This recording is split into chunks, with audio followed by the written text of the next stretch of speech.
Kur duhet pirë qumshi, mëngjes apo në darkë? Tani, ka shumë njerëz që qumshin e pinë mëngjes dhe shumë njerëz që qumshin e pinë në darkë dhe debati është i hapur. Por ta sqarojmë një herë mirë kur është koha perfekte për të pirë qumshin. Tani, nëse e pi qumshin mëngjes, atëherë do ndodhi një gjë shumë specifike. Qumshi është i pasur në proteina dhe me yndyrna, dhe në këtë mënyrë do të mbaj më gjatë ngopur gjatë ditës. Pra do kesh një sheqer ngjak më stabil, do jesh më i ngopur, do konsumosh më pak ushqim dhe do ndihmoj që të humbësh pesh.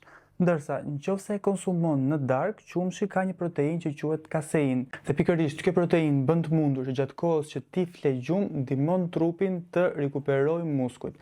Pra, trupi jot formon muskuj gjatë kohës që ti fle gjumë. Kështu që nëse je një person që bën aktivitet fizik dhe po kujdesesh që të formosh muskuj, atëherë duhet ta pish në darkë, sepse gjatë kohës që ti fle gjumë është koha perfekte për të ndërtuar muskuj të rinj. Kështu që për të përgjigjur pyetjes kur duhet ta pish qumshin, varet nga objektivi. Nëse do që të humbësh pesh, atëherë në mëngjes është koha perfekte. Nëse do që ndërtosh muskuj, atëherë në darkë është koha perfekte. Kështu që ti komento kush është qëllimi yt dhe kur e pi qumshin.